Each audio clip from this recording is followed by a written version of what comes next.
দর্শক, অনেক অনেক গুরুত্বপূর্ণ খবর আছে। সবচেয়ে মজার এবং ইন্টারেস্টিং খবর হচ্ছে মার্কিন প্রেসিডেন্ট ডোনাল্ড ট্রাম্প ইরানের কাছে ক্ষতিপূরণ দাবি করেছেন। তিনি বলেছেন যুদ্ধ এবং যে সমস্ত মানুষকে হত্যা করেছে ইরান তাদের জন্য ক্ষতিপূরণ দিতে হবে। একই সাথে তিনি দাবি করেছেন হরমুজ প্রণালী খোলা আছে। এদিকে মার্কিন প্রেসিডেন্ট ডোনাল্ড ট্রাম্প যখন দাবি করছেন যে হরমুজ প্রণালী খোলা আছে এবং ইরানকে ক্ষতিপূরণ দিতে হবে, তখন মার্কিন সিনেটের বিরোধী দলীয় নেতা চাক শুমার তিনি বলেছেন ডোনাল্ড ট্রাম্প যে যুদ্ধ শুরু করেছেন সেই যুদ্ধ হচ্ছে অবৈধ যুদ্ধ এবং অনুমোদনহীন যুদ্ধ। এই অবৈধ যুদ্ধ বন্ধ করতে হবে এবং এই অবৈধ যুদ্ধে মার্কিন প্রেসিডেন্ট ডোনাল্ড ট্রাম্প হেরে যাচ্ছেন। তিনি ডোনাল্ড ট্রাম্পকে এই যুদ্ধের জন্য আরো বেশ কিছু ব্যাপারে একেবারে সরাসরি দায়ী করেছেন। মার্কিন প্রেসিডেন্ট যখন ইরানের কাছে ক্ষতিপূরণ দাবি করছেন, তার মানে দাঁড়াচ্ছে যে হরমুজ প্রণালী খোলার ব্যাপারে আমেরিকা এবং ইরানের ভেতরে যে চুক্তির কথাবার্তা হচ্ছিল, ডোনাল্ড ট্রাম্প দাবি করছিলেন যে চুক্তি হয়ে যাচ্ছে, সেই চুক্তির সম্ভাবনা খুব ক্ষীণ হয়ে আসছে, এটা পরিষ্কার বোঝা যাচ্ছে। যার প্রেক্ষাপটে আন্তর্জাতিক বাজারে নতুন করে তেলের দাম বেড়েছে এবং শেয়ার বাজারগুলো প্রচন্ড রকমের অস্থিতিশীল উদ্বেগ এবং উৎকণ্ঠার ভেতরে রয়েছে। এপাশে জার্মানির পররাষ্ট্রমন্ত্রী ইরানের পররাষ্ট্রমন্ত্রীকে হরমুজ প্রণালী খুলে দেওয়ার ব্যাপারে ফোন করেছিলেন এবং আলাপ করেছেন। জবাবে ইরানের পররাষ্ট্রমন্ত্রী আব্বাস আরাকচি জার্মান পররাষ্ট্রমন্ত্রীকে পরিষ্কার করে বলেছেন একটি কথা। সেই কথাটা কি, আমি বিস্তারিত আলোচনায় আনবো সে কথাও। সুপ্রিয় দর্শক, এই বিষয়গুলো নিয়ে আমরা আজকের ভিডিওতে বিস্তারিত কথা বলবো। আশা করি খুবই ইন্টারেস্টিং বিষয়গুলো আপনাদের ভালো লাগবে এবং আপনারা শেষ পর্যন্ত সঙ্গে থাকবেন। আর ভিডিও যদি ভালো লাগে তাহলে লাইক, কমেন্ট, শেয়ার করবেন এবং চ্যানেলটি সাবস্ক্রাইব করে প্লিজ সাথে থাকবেন। দর্শক, চলুন আমরা বিস্তারিত আলোচনা করি। সর্বপ্রথম আমরা ডোনাল্ড ট্রাম্পের বক্তব্য দিয়েই আলোচনা শুরু করি। ডোনাল্ড ট্রাম্প খুব স্পষ্ট করে বলেছেন, তার ট্রুথ সোশ্যালে দেয়া পোস্টে তিনি বলেছেন এই যে যুদ্ধ চলছে, এই যুদ্ধে যে সমস্ত মানুষ হতাহত হয়েছে এবং ইরান এর আগে আরো বিভিন্ন সময় বিভিন্ন লোকজনকে হত্যা করেছে রাস্তার পাশে বোমা পেতে রেখে, এমনকি ইরানের ভেতরে যে সমস্ত মানুষ মারা গেছে, বিশেষ করে জানুয়ারি মাসে যে বিক্ষোভ আন্দোলন শুরু করেছিল, জ্বালাও পোড়াও নাশকতা ভাঙচুর, সেই সময় প্রচুর পরিমাণে লোক মারা গেছে নাশকতা ঠেকাতে গিয়েও অনেক লোক মারা গেছে। তাদের জন্য ডোনাল্ড ট্রাম্প ক্ষতিপূরণ দাবি করেছেন এবং তিনি দাবি করেছেন আরেকটা কথা। 2000 সালে ইয়েমেনের উপকূলে আমেরিকার একটি যুদ্ধ জাহাজে হামলা হয় এবং তাতে 17 জন নাবিক নিহত হয়। ওই হামলার জন্য ইরানকে ক্ষতিপূরণ দিতে হবে। অথচ সেই সময় আমেরিকাই দাবি করেছিল, আমেরিকাই বলেছিল এবং দুনিয়ার সবাই বলেছিল যে আল কায়দা এই হামলার জন্য দায়ী। সবচেয়ে বড় কথা হচ্ছে যে আল কায়দার সাথে ইরানের কোনোদিন কখনো সম্পর্ক ছিল না, বরং আল কায়দার সাথে ইরানের প্রচন্ড রকমের শত্রুতা ছিল। আল কায়দা ইরানের যথেষ্ট ক্ষতি করেছে, সেই আল কায়দাকে দায়ী করেছিল মার্কিন প্রশাসন। এখন ডোনাল্ড ট্রাম্প বলছে যে সেই ইউএসএস কোল এই জাহাজের যে হামলা হয়েছিল তার জন্য ইরানকে ক্ষতিপূরণ দিতে হবে। ইন্টারেস্টিং ব্যাপার হচ্ছে যে এই যে ইরানের সাথে ইসরায়েল এবং আমেরিকার যে যুদ্ধটা হলো, এই যুদ্ধ তো তারাই চাপিয়ে দিয়েছে, এটা তো সবাই জানে, একদম পরিষ্কার চোখের সামনে দেখা যাচ্ছে।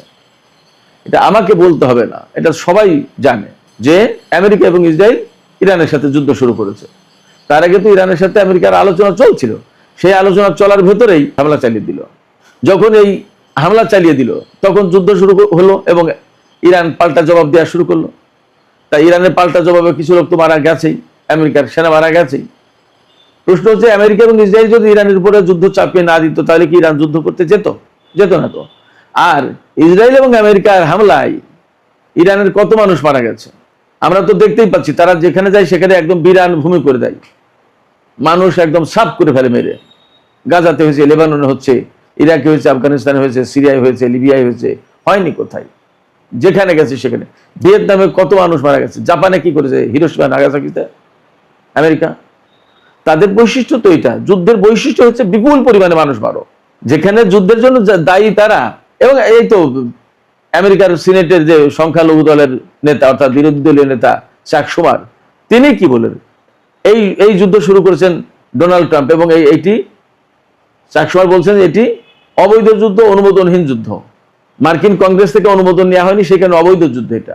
এবং তিনি এক্সে দেয়া পোস্টে বলেছেন, বারবার যতটা বাক্য লিখেছেন ততবারই অবৈধ যুদ্ধ বলেছেন, যে এটি অবৈধ যুদ্ধ।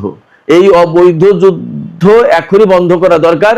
ডোনাল্ড ট্রাম্প এই অবৈধ যুদ্ধে হেরে যাচ্ছে এবং এই অবৈধ যুদ্ধের কারণে আমেরিকার জনগণ ভীষণভাবে কষ্টে পড়েছে, তাদের জীবনযাত্রার ব্যয় বেড়ে গেছে, জিনিসপত্রের দাম বেড়ে গেছে এবং এই অবৈধ যুদ্ধ আমেরিকার সেনাদের জীবন ঝুঁকির মুখে পড়েছেন।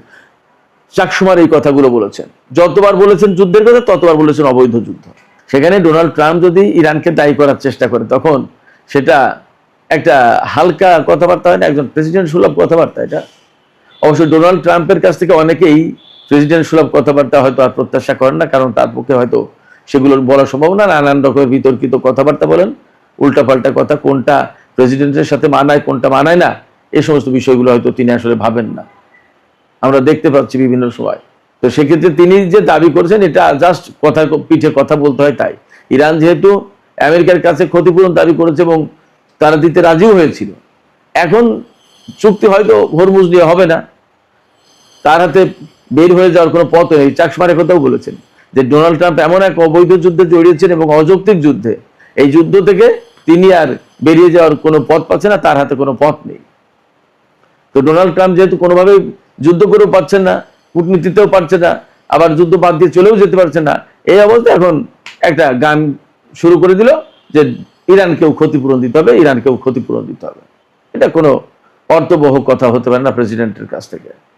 বরং চাক সুমার যেটা বলেছেন যে কথাগুলো, সেই কথাগুলো অনেক বেশি গুরুত্বপূর্ণ, সেগুলোর একটা আলাদা মর্যাদা আছে।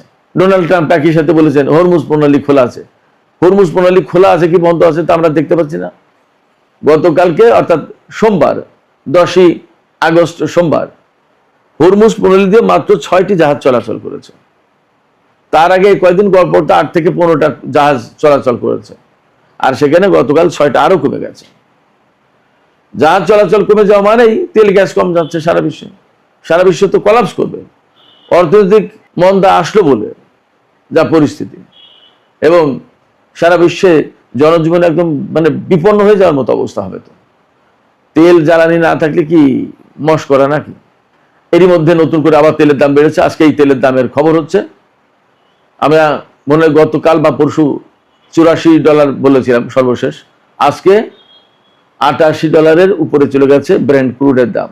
আর ওয়েস্ট টেক্সাস ইন্টারমিডিয়েটের দাম $82.52 প্রতি ব্যারেল। তেলের দাম বাড়ছে, জাহাজ চলাচল নেই, এবং আমেরিকা আর ইরানের মধ্যে চুক্তির সম্ভাবনা খুবই ক্ষীণ হয়ে গেল। এখন এখান থেকে যদি আমেরিকা ব্লকেড না সরিয়ে এবং তার ঘাঁটি তার সেনাদেরকে না সরিয়ে নেয়, তাহলে মনে হচ্ছে ইরান আমেরিকার ঘাঁটিগুলোর উপর আমেরিকার উপর আবার হামলা চালাবে, এবং তারই একটা দিক নির্দেশনা সম্ভবত ইরানের সর্বোচ্চ নেতা দিয়েছেন। এদিকে হরমুজ প্রণালী খোলার ব্যাপারে জার্মানির পররাষ্ট্রমন্ত্রী জোহান ওয়াদেলফুল তিনি ফোন করেছিলেন, আলোচনা করেছেন। সেখানে আব্বাস আরাকচি একদম সুস্পষ্ট করে বলেছেন আমেরিকা এবং ইসরায়েল যেহেতু যুদ্ধটা শুরু করেছে, তারা যুদ্ধ চাপিয়ে দিয়েছে, এবং তার কারণেই এই হরমুজ প্রণালী এলাকায়, অর্থাৎ আমেরিকা এবং ইসরায়েলের যুদ্ধের কারণেই হরমুজ প্রণালী এলাকায় নিরাপত্তাহীনতা সৃষ্টি হয়েছে। আমেরিকা এবং ইসরায়েল যখন আগ্রাসন বন্ধ করবে তখন এই নিরাপত্তাহীনতা চলে যাবে এবং হরমুজ প্রণালী খোলা হবে। তার আগে আসলে খোলার কোনো স্কোপ নেই, সুযোগ নেই। আর যদি আমেরিকার সাথে এই ব্যাপারে আলোচনা করতে হয় বা চুক্তি করতে হয় বা কোনো হরমুজ প্রণালী খোলার কার্যকর ব্যবস্থা করতে হয়, তাহলে আমেরিকাকে আগেই ইসলামাবাদ সমঝোতা স্মারক মেনে চলতে হবে, ওইটা পুনর্বহাল করতে হবে। একই সাথে আব্বাস আরাকচি এও বলেছেন হরমুজ প্রণালী এলাকা থেকে আমেরিকার নৌ অবরোধ প্রত্যাহার করতে হবে, তা না হলে হরমুজ প্রণালী খোলার কোনো সুযোগ নেই।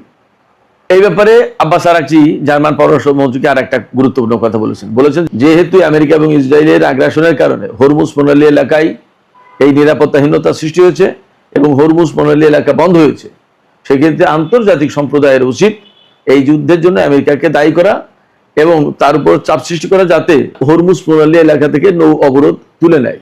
তো সুপ্রিয় দর্শক, এখনকার আলোচনা এখানে শেষ করতে চাইছি। আলোচনা শেষের আগে আমি আপনাদের কাছে জানতে চাই, ডোনাল্ড ট্রাম্প যে বললেন যে ইরানকে ক্ষতিপূরণ দিতে হবে, এটা কি শুধুই মাত্র কথার কথা, নাকি আসলে এই কেন্দ্রিক কোনো চাপ সৃষ্টি করতে পারে এবং এক ধরনের জটিলতা সৃষ্টির চেষ্টা করছেন মার্কিন প্রেসিডেন্ট ডোনাল্ড ট্রাম্প? আপনাদের কি মনে হয়? এবং এই কথা বলে কি তিনি ইরানের যে দাবি, ক্ষতিপূরণের দাবি, সেই দাবিকে আরো একটু হালকা করে দেওয়ার চেষ্টা করছেন কিনা আপনাদের মতামত জানিয়ে কমেন্টে লিখতে পারেন। আর ভিডিও ভালো লাগলে লাইক কমেন্ট শেয়ার করুন এবং চ্যানেলটি সাবস্ক্রাইব করে সাথেই থাকুন দর্শক। এখনকার আলোচনা এখানে শেষ করতে চাইছি। আপনারা সবাই অনেক অনেক ভালো থাকুন। আল্লাহ হাফেজ।